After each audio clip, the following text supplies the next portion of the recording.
C'est avec une très grande joie d'entrer en nouveau dans votre foyer. Vous qui nous écoutez, qui nous suivez de temps en temps, cet enseignement qui vous apporte la vie éternelle et le salut, qui vous guide et vous donne de la joie et du bonheur pour tous ceux qui écoutent, car on parle de l'ôtement du péché et que tous ceux qui sont avec Yahushua ne pêchent plus. C'est le bonheur exceptionnel et c'est la grande paix pour vous d'être à ses côtés. C'est pourquoi on va vous partager cette bonté et aujourd'hui on va parler du sujet de Noël qui est dangereux pour vous. Alors réfléchissez. Pour vous qui célébrez cela et qui pensent à le faire également, sachez que c'est un pire danger qui vous attend avec cela. Ça va vous faire jeter en enfer si vous continuez encore à le faire. Nous sommes donc arrivés au moment pour avancer à l'enseignement et avec la parole. Tout de suite, nous allons entrer dans le vif de l'enseignement. Concernant Noël, est-ce que l'événement de Noël respecte la loi de Dieu? Est-ce que c'est autorisé de le célébrer ou non? La réponse est directe. À la fois, ce schéma ne suit pas du tout la loi, c'est-à-dire la loi du Dieu d'Abraham, à travers son fils qu'il a envoyé également, c'est-à-dire que vous êtes des transgresseurs de la loi. Comme les diables et les satans, vous êtes dans les mêmes classes et après vous irez en enfer, car les transgresseurs de loi sont des pécheurs et les pécheurs n'iront jamais au ciel des cieux. Aujourd'hui donc, nous allons voir toutes ces paroles. Premièrement, c'est interdit par la Sainte Écriture selon 2 Corinthiens chapitre 5. Et vous pouvez lire directement si vous avez la Sainte Écriture avec vous. Et moi aussi, je vais lire de mon côté parce que nous avons la même Bible. D'ailleurs, moi aussi, j'ai la Bible en application ici, avec le livre 2 Corinthiens, chapitre 5, à partir du verset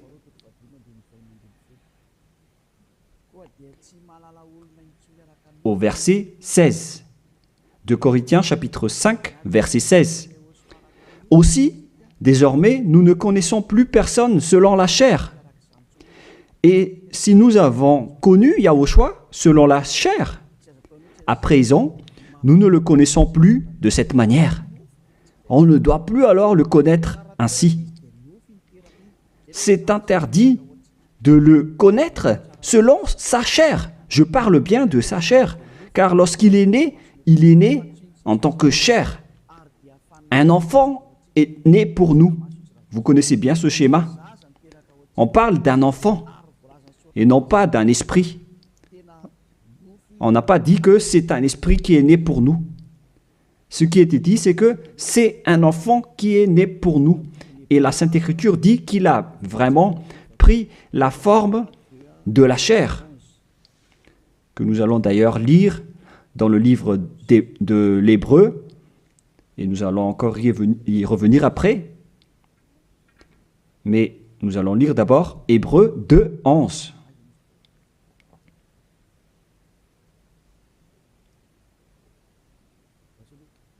Où il est passé déjà. Attendez un peu. On dirait que ce n'est pas le bon verset, ce qui est écrit ici.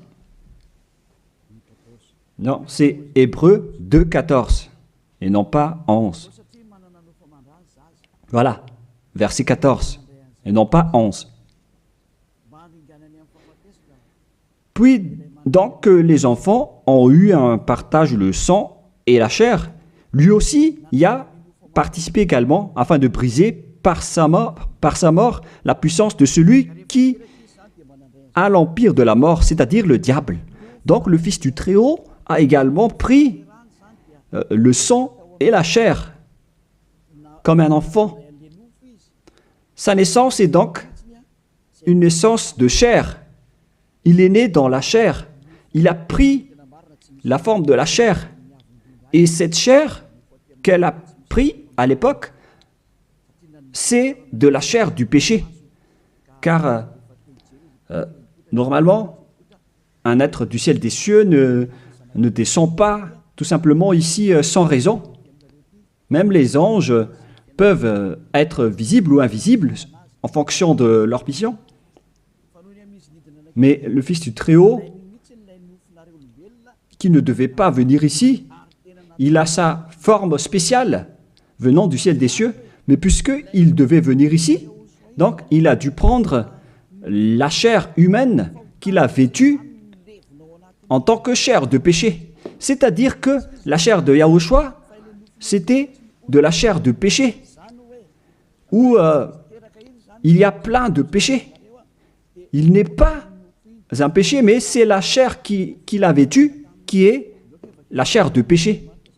Donc si on regarde la chair qu'il a vêtue, on voit vraiment que c'est de la chair du péché. Et nous allons d'ailleurs voir la parole de Dieu à ce sujet. Nous allons encore lire ce verset avant de revenir à la première. Donc, Romains, chapitre 8, au verset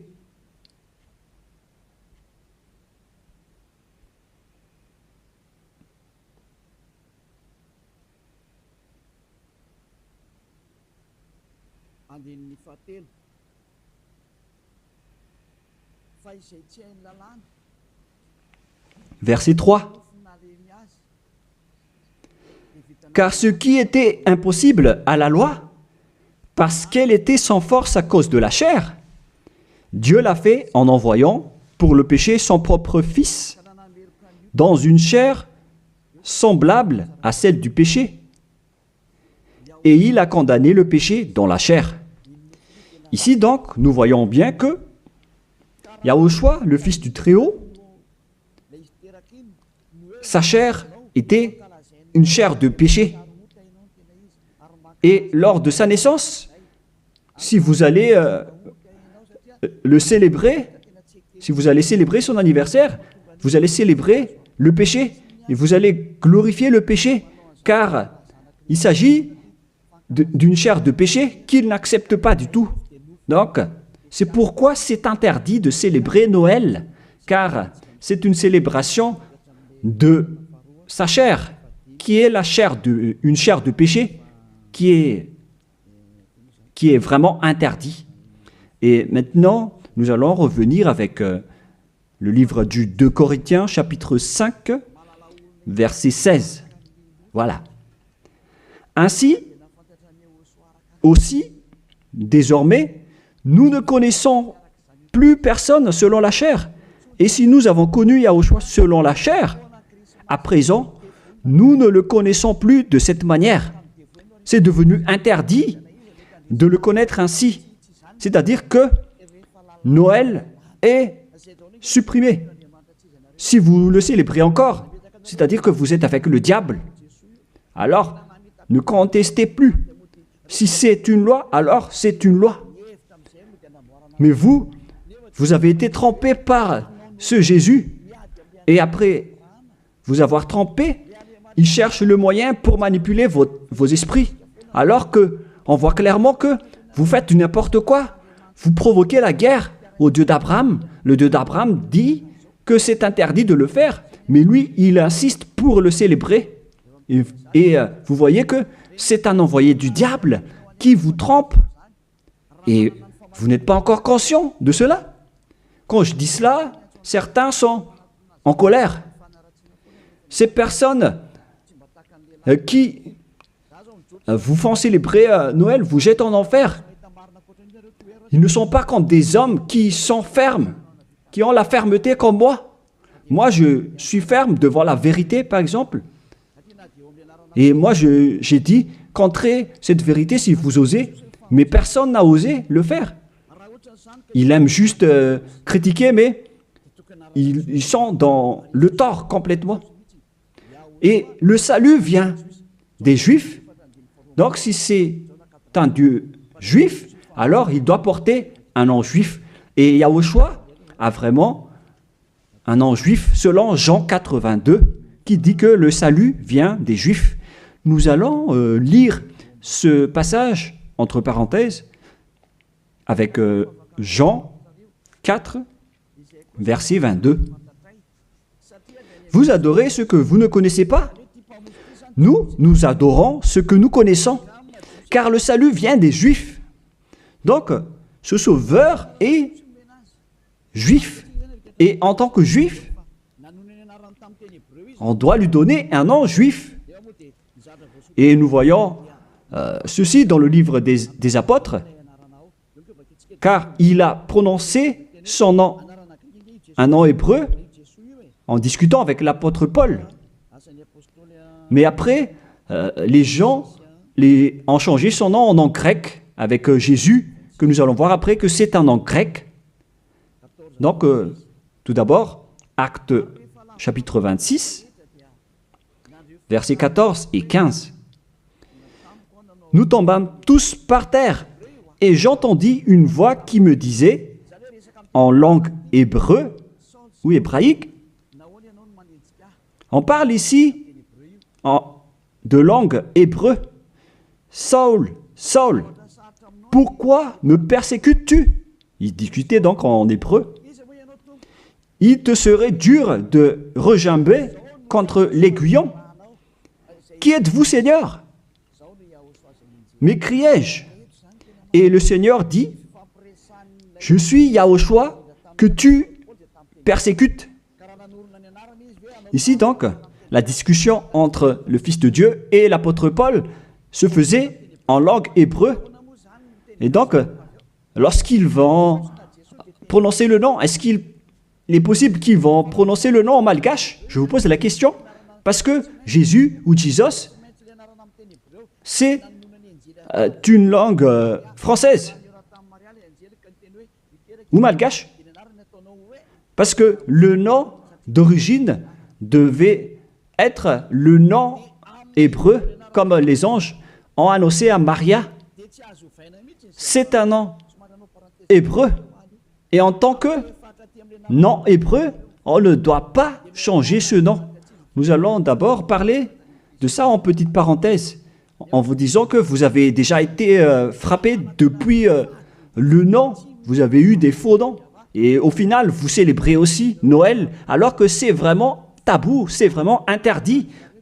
C'est inacceptable devant le Père Yahva. La preuve, lorsque vous célébrez Noël, les bars sont pleins. Vous dites que vous célébrez votre Dieu et vous êtes dans les bars, vous buvez dans les bars et vous faites des balles de jeûne.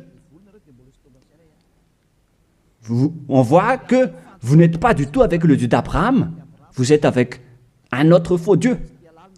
Vous êtes guidé par le diable et vous n'êtes pas du tout conscient. Encore. Vous provoquez la colère du Dieu d'Abraham et vous ne vous cassez pas la tête. Vous continuez dans le mauvais sens. On continue la parole.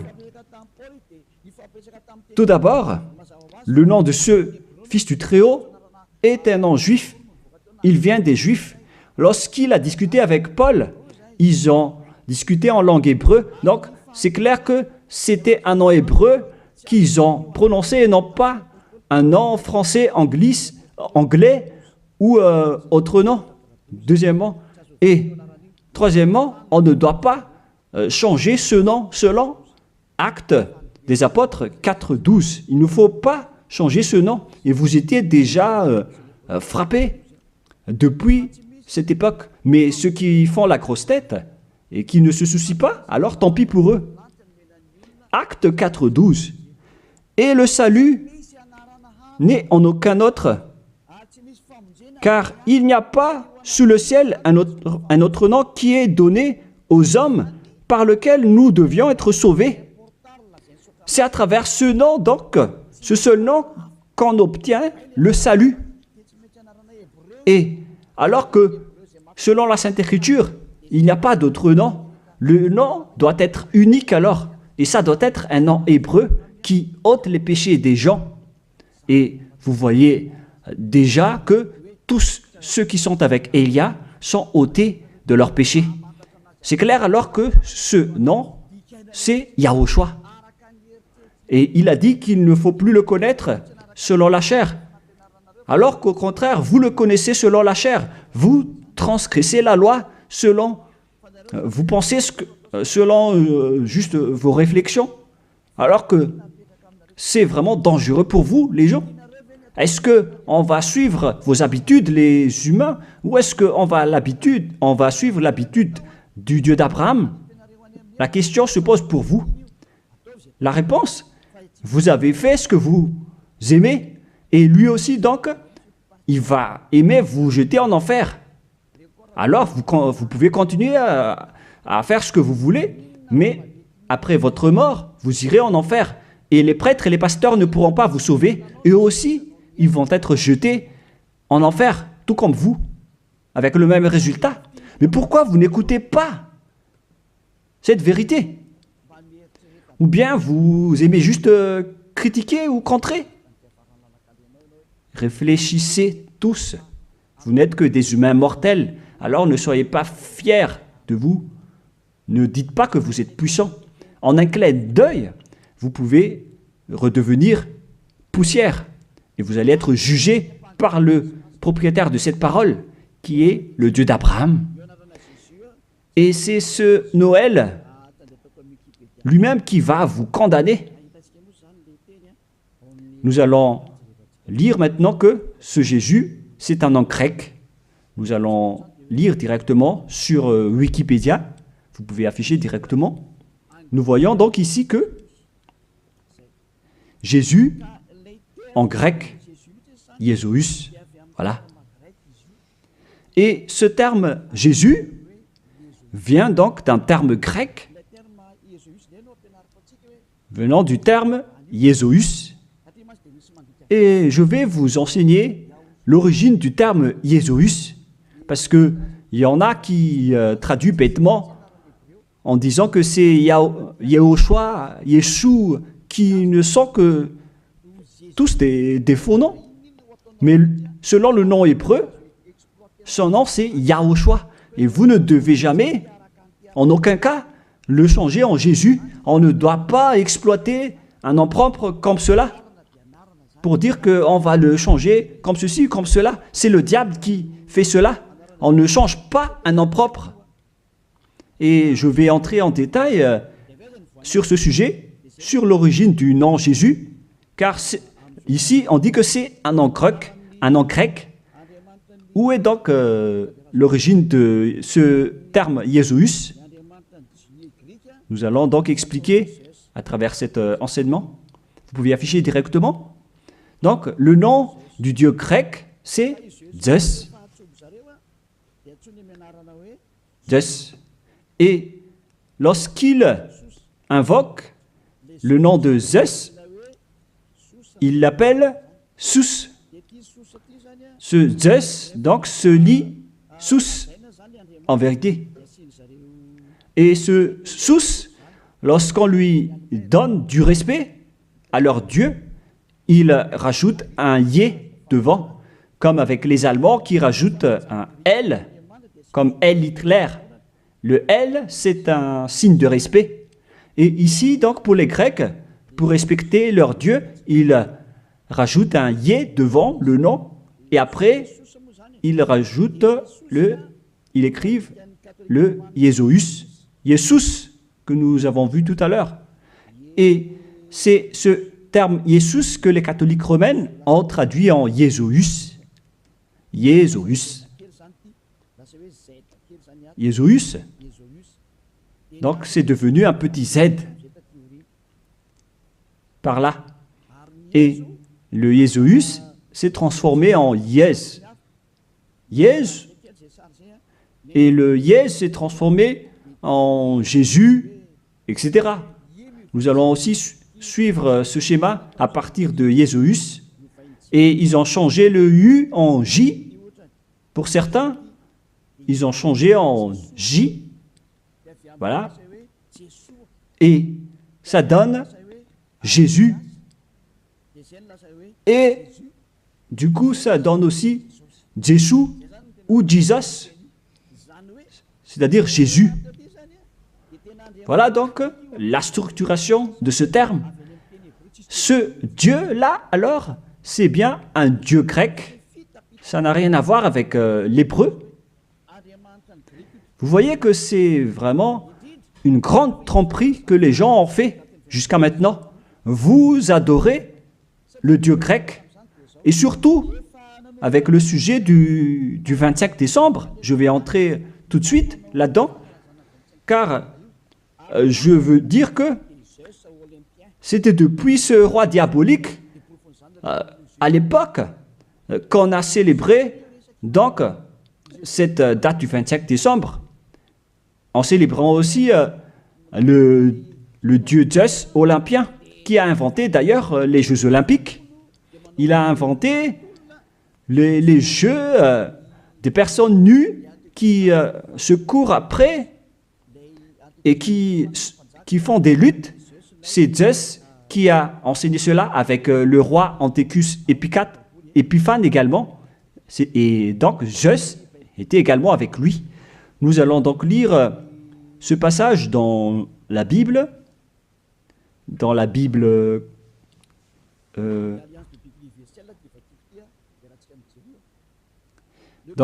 l'Alliance biblique universelle que je vais lire. Le 15e jour du mois de Casleu, l'an 145, le roi fit construire l'abomination de la désolation sur l'autel. Il construit aussi des autels dans la ville de Juda. On voit aussi donc ce verset dans le livre de 1 Maccabée, chapitre 1, verset 54 pour une autre version, et verset 57 pour une autre version. Donc, si vous avez le livre du Maccabée dans la Bible catholique, je vais relire encore une fois chez moi, et vous voyez sur l'écran en langue malgache, qui est plus convenable, mais le voilà. 1 Maccabée, chapitre 1, verset 57 pour une autre version, et pour une autre version, c'est verset 54. Et donc, on a aussi le verset 57 pour l'autre version. Le voilà. Le 15e jour du mois de Casleu, l'an 145, ils construisirent l'abomination et de la désolation sur l'autel des holocaustes. Ils construisirent aussi des autels dans les villes de Juda, alentour. Quel est alors le rapport de cette histoire avec ce que je dis ici? C'est que il y avait un roi qui a provoqué la guerre au Dieu d'Abraham, qui a profané son temple, qui a fait des abominations dans le temple. Et cet homme, il est entré dans le temple de Jérusalem à la date du 15 du mois de Casleu, et il a construit des autels, des holocaustes dans ce temple. Et avec ces autels, il va pratiquer des sacrifices d'holocauste. Et après, à la date du 25 décembre, il est encore entré là-dedans, dans le temple, en faisant des holocaustes. Ce que je veux dire, c'est que c'est ce Antiochus IV Épiphane qui est le propriétaire de cette fête. La preuve, le dimanche de l'Épiphanie que vous célébrez tous ensemble, que ce soit les protestants ou les catholiques, vous célébrez tous le dimanche de l'Épiphanie. Cet événement vient du nom du roi Antiochus IV Épiphane. Dans le 1 Maccabée, chapitre 1, verset 11, de ces rois sortit une racine d'iniquité. On parle ici d'un roi grec, Antiochus Épiphane, fils du roi Antiochus, qui avait été à Rome comme otage. Donc, selon ce schéma, ce Antiochus IV, Épiphane, c'est un roi grec. Et ce roi est entré dans le temple.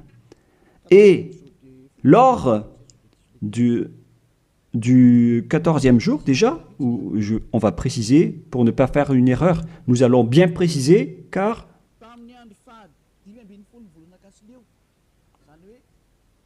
le 15e jour du mois de Casleu, c'est-à-dire au 15e jour du mois de Casleu, l'an 145, ils construisirent l'abomination de la désolation sur l'autel des holocaustes. C'est Antiochus IV Épiphane donc, qui a fait cela. Antiochus IV veut dire qu'il est au 4e rang, des rois plutôt. Mais on lui distingue avec le nom d'Épiphane, avec le dimanche de l'Épiphanie que vous célébrez. C'est-à-dire que cette fête appartient à Antiochus IV Épiphane. Voilà ce que ça veut dire. Et nous allons lire un peu après. Et maintenant, le verset d'en bas, verset 62. Le 25 du mois, il offrait un sacrifice sur l'autel qui avait été construit sur l'autel des holocaustes. Donc, le 25 décembre du mois de Casleu, on va préciser ça après, ils sont entrés dans le temple pour faire des abominations, pour faire des holocaustes inappropriés. C'est-à-dire que cet homme, Antiochus IV Épiphane, qui est le diable en personne, il a profané le temple du Père Yahva lors de la date du 25 décembre. C'était une date qui a rendu en colère et énervé le Père Yahva, cette date du 25 décembre que vous célébrez tous. Et cela est prouvé par le dimanche de l'Épiphanie que vous célébrez après le 25 décembre. C'est pour prouver que vous célébrez Épiphane et non pas le Fils du Très-Haut. C'est le diable qui est derrière tout cela. Et vous êtes jugés par ce dimanche de l'Épiphanie qui parle de la fête d'Épiphane. Et vous êtes tous attrapés et piégés par cela. Vous avez rendu en colère le vrai Dieu en rendant gloire au diable d'Antiochus IV Épiphane, car c'est lui qu'on célèbre à ce sujet. Nous allons lire ce passage et merci de bien préciser dans votre livre, car il y a une explication de ceci dans 1 Maccabée, chapitre 1, verset 54, dans une autre version, et 57 ou 59, et verset 62. Le 25e du mois, ils offraient un sacrifice sur l'autel païen qui avait été construit sur l'autel du temple des holocaustes. Et nous allons préciser ici, en décembre 167 avant Yahushua, l'heure abominable, c'était l'autel de Zeus olympien, le dieu grec. Je répète encore une fois, Kislev en l'an 145, c'est la fin décembre 167 avant Yahushua.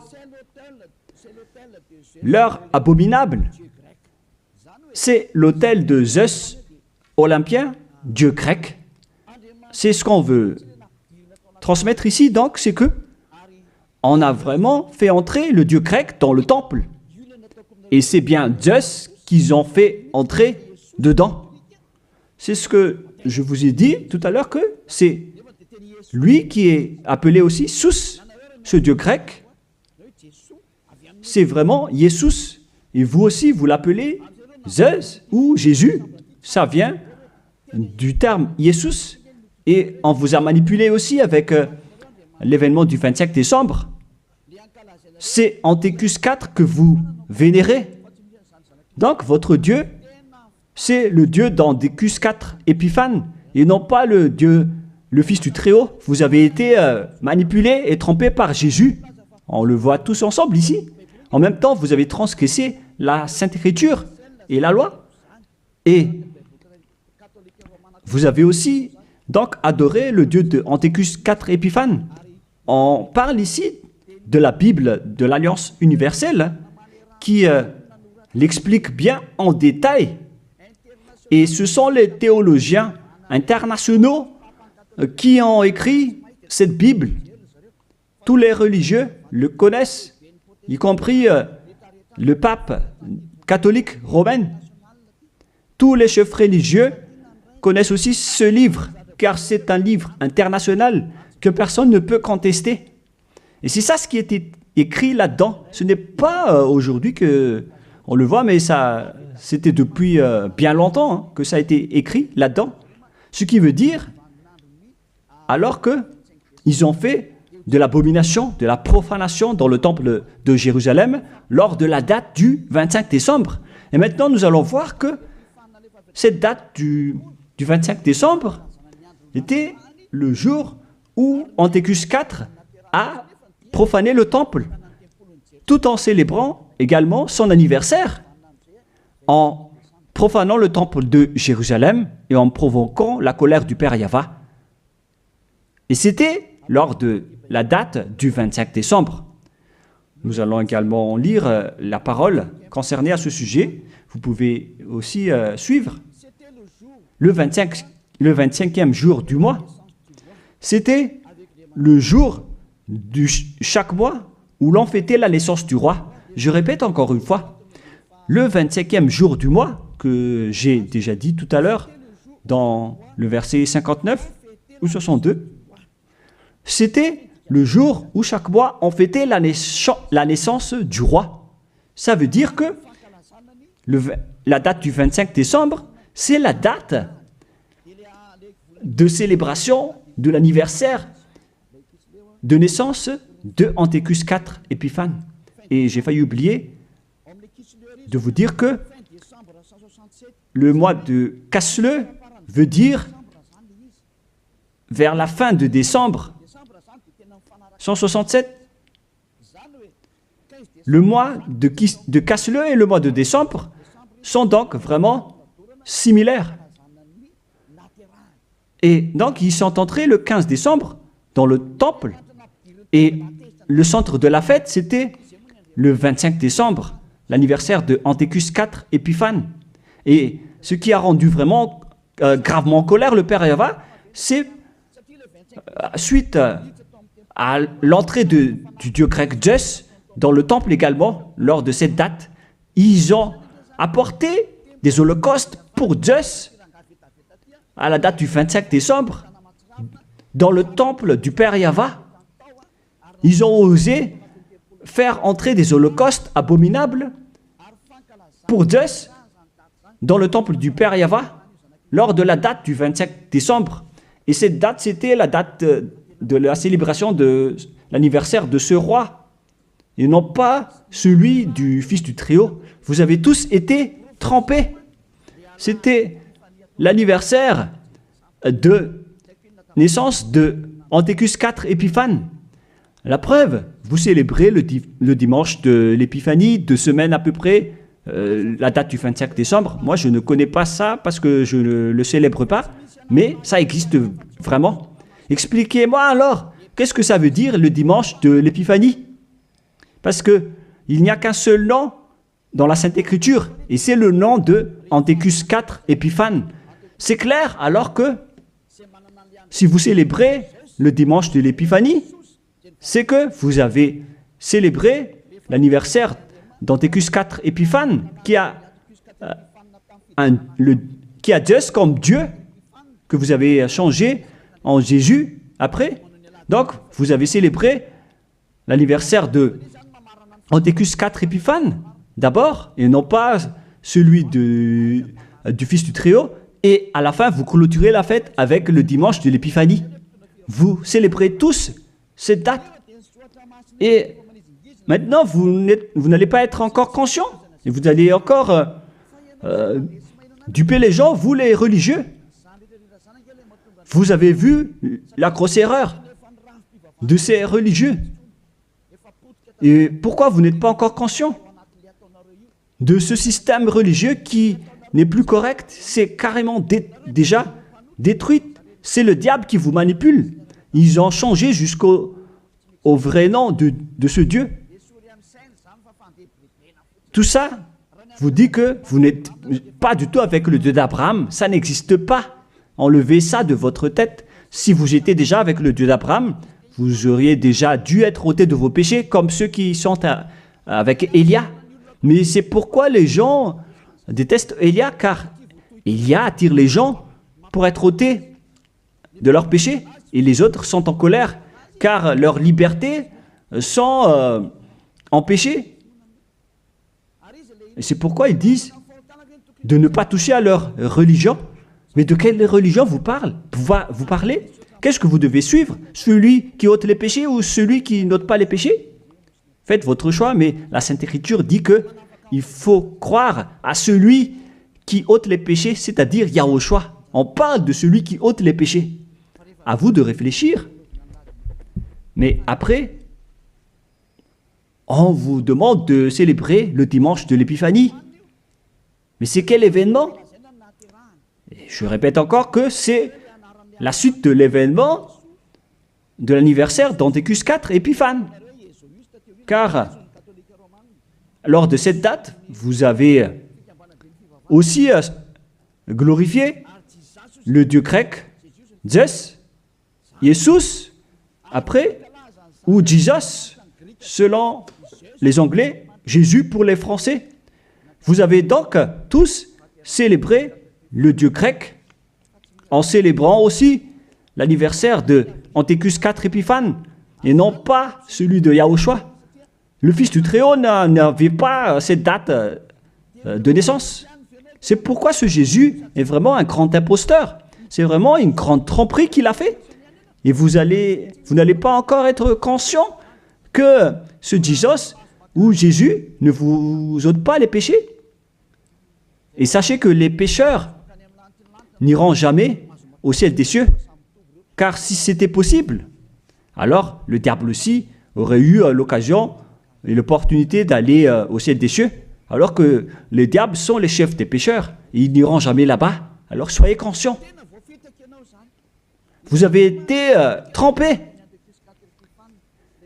Le Dieu que vous adorez, c'est le Dieu d'Antiochus IV Épiphane. Le Dieu Zeus. Et en l'an 2000, je ne me souviens pas précisément, la flamme olympique est arrivée à Madagascar.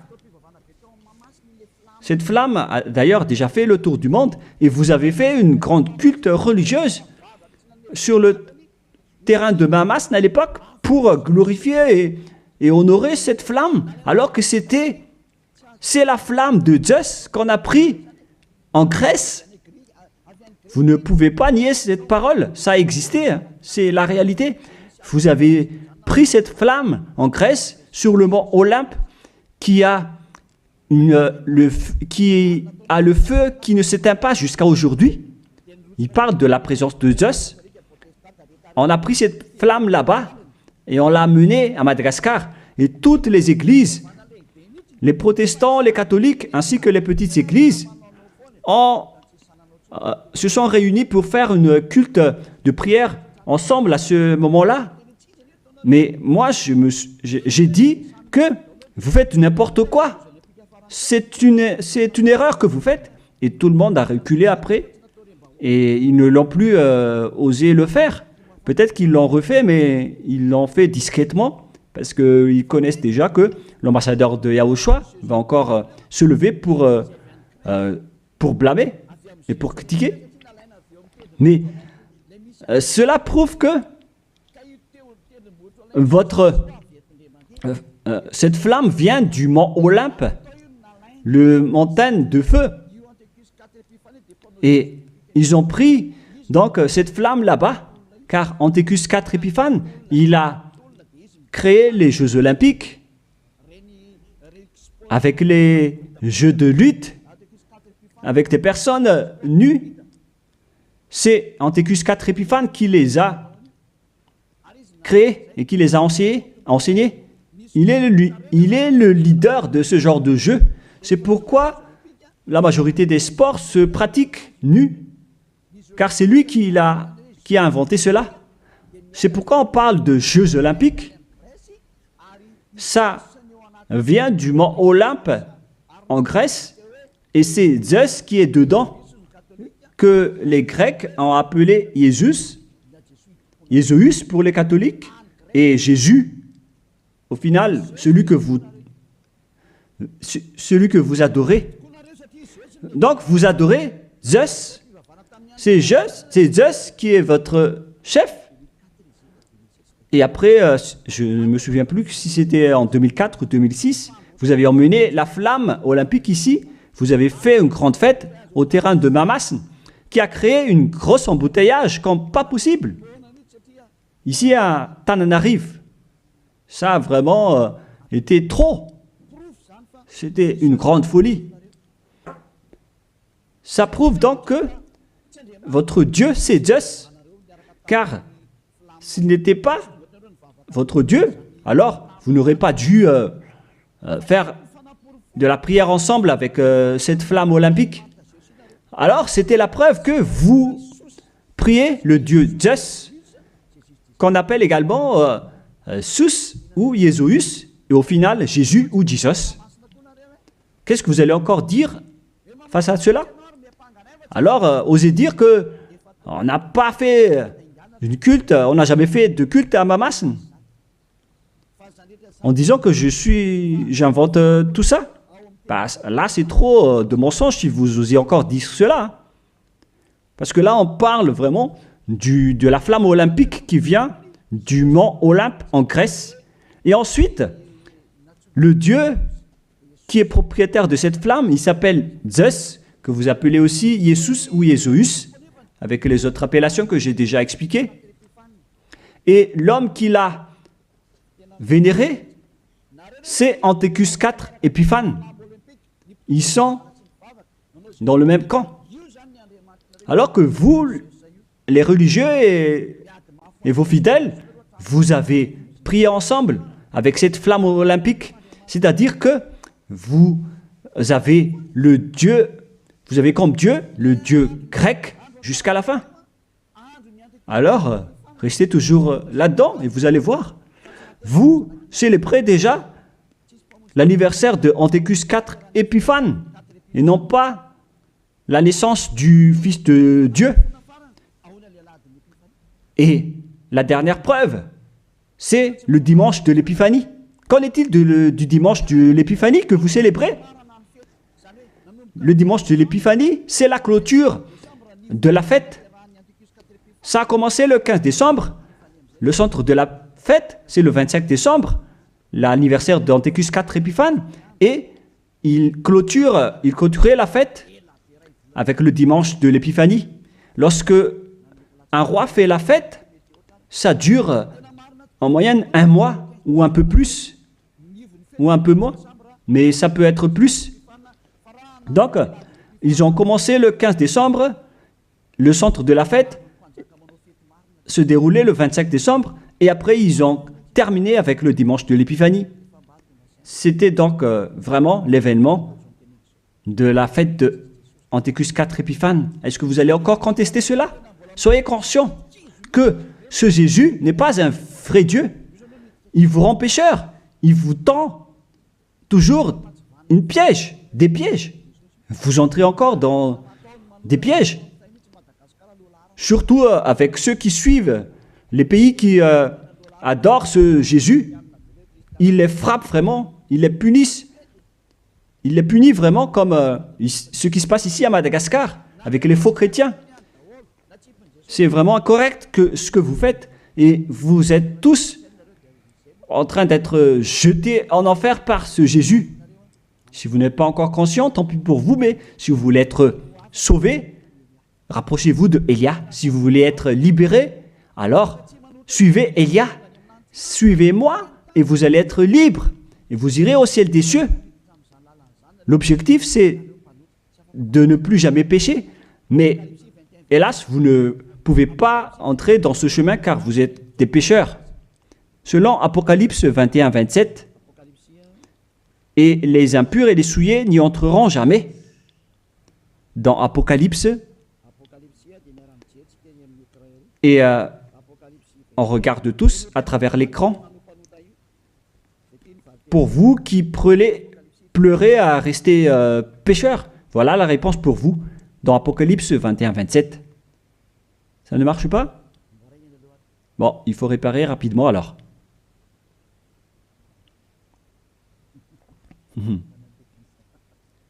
On a vu la main du technicien, c'est pas grave parce qu'il travaille. Apocalypse 21-27. Et il n'y entrera rien de souillé. Voilà ce qui est dit dans votre Bible. Donc, les pécheurs n'iront jamais au ciel des cieux. Vous vous trompez d'adresse. Vous avez un faux espoir. Vous avez vraiment été frappé par ce faux Dieu, par votre faux Dieu qui n'est qu'un imposteur. Si c'était un vrai Dieu, il aurait déjà dû vous ôter de vos péchés. Mais voilà, il vous a trompé. Voilà, vous ne pouvez plus répondre avec le dimanche de l'Épiphanie. Qui vous a fait célébrer cette date? Pourquoi vous l'avez célébrée? Vous l'avez célébrée pour vous enchaîner en ce moment. Car là, le dimanche de l'Épiphanie clôture la fête du roi. Et donc, vous avez célébré la fête du roi. On vous attrape par ceci. Vous dites que le 25 décembre, c'est la date de naissance de Jésus, alors que vous adorez Zeus, le dieu grec, le dieu d'Anthécus 4 Épiphanes, et en même temps, vous célébrez l'anniversaire d'Anthécus 4 Épiphanes, tout en adorant le dieu Zeus olympien. Je vais terminer ma parole, et les techniciens ont fini la réparation. Vous pouvez afficher maintenant. Apocalypse 21-27. Et il n'y entrera rien de souillé, aucun artisan d'abomination et de mensonge, mais ceux-là seulement qui sont inscrits dans le livre de la vie de l'agneau, c'est-à-dire les personnes qui ne sont pas des menteurs, des personnes parfaites qui ne font plus aucun mal, qui ne pêchent point. Ce sont eux qui iront au ciel des cieux. Mais vous, qui êtes abominables, qui ne se soucient pas de cette parole, vous pouvez continuer ce que vous faites, mais ne soyez pas morts. Si vous avez la grosse tête, ne soyez pas morts. Mais ce qui est ridicule, c'est que lorsque vous êtes malade, vous êtes obligé de chercher un médecin. Mais où est passée votre puissance ou votre force? Si vous cherchez un médecin, lorsque vous êtes malade, c'est-à-dire que vous êtes faible. Alors ne faites plus ça. Pourquoi chercher encore à mettre des obstacles à ce royaume de Yahushua qui vous prêche la liberté et l'affranchissement? Mais vous êtes inconscient de provoquer la guerre au Créateur.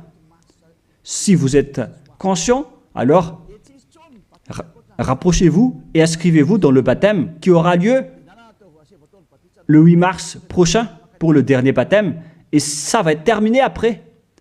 Vous pouvez encore faire des baptêmes avec les religieux qui sont pécheurs, mais lorsque les pécheurs baptisent d'autres pécheurs, le résultat c'est encore un pire pécheur. Un pire pécheur. Alors, soyez conscients. Nous allons donc lire pour terminer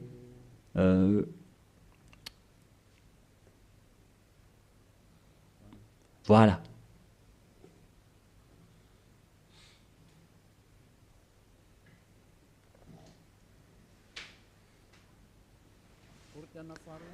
De Corinthiens,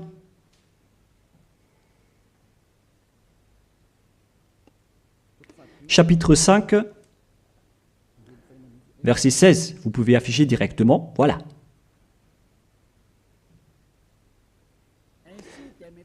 Ainsi, dès maintenant, aussi désormais, ça fait depuis cette époque qu'on a précisé que ce désormais, mais ça continue jusqu'à aujourd'hui, nous ne connaissons plus personne selon la chair. Et si nous avons connu Yahushua selon la chair, Parce qu'il était né en tant que personne charnelle. Maintenant, nous ne le connaissons plus de cette manière à présent.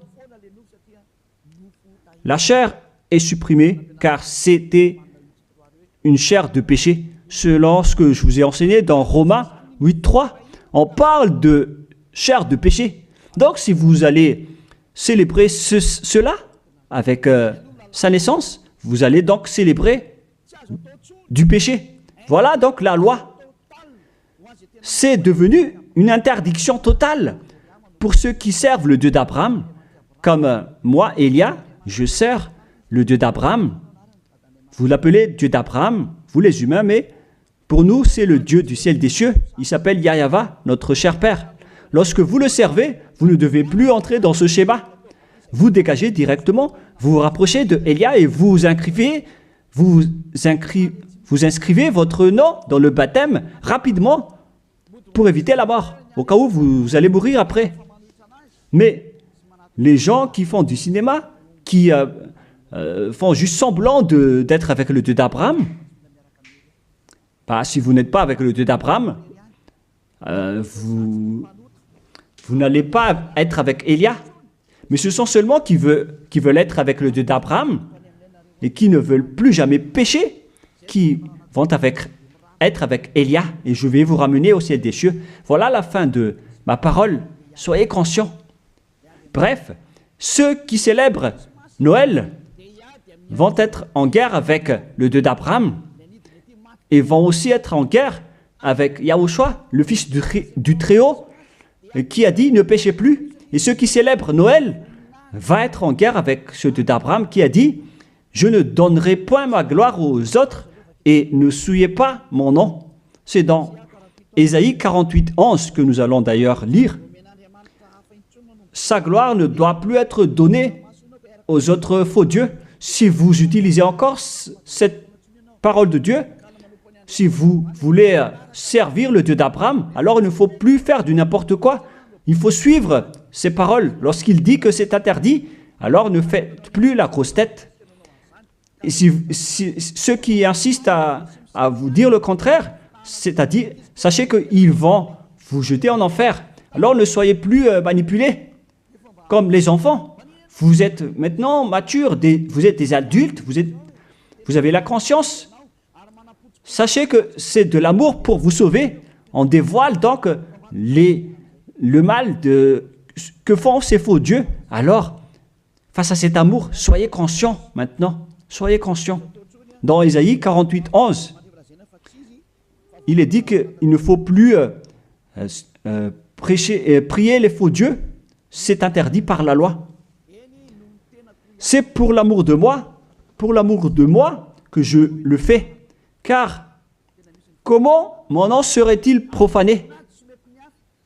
Je ne donnerai pas ma gloire à un autre.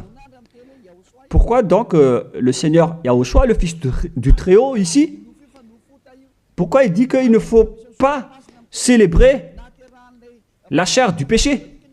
Et la Sainte Écriture dit aussi que le 25 décembre, c'est la date de naissance du roi diabolique et non pas celui du Fils du Très-Haut. Voilà ce que le Fils du Très-Haut a dit. Et pourquoi vous insistez encore à faire le contraire? Mais qu'est-ce que vous cherchez, vous les religieux qui sont des sorciers?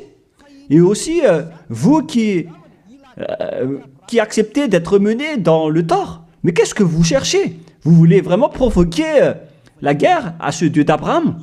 Vous l'avez déjà fait, alors vous pouvez continuer. Mais pour ceux qui sont conscients qu'on ne peut pas le combattre, ce Dieu d'Abraham, alors dégagez de là et venez ici. Rapprochez-vous de Élia et suivez Élia. Voilà ce que vous devez faire. Il faut suivre Élia.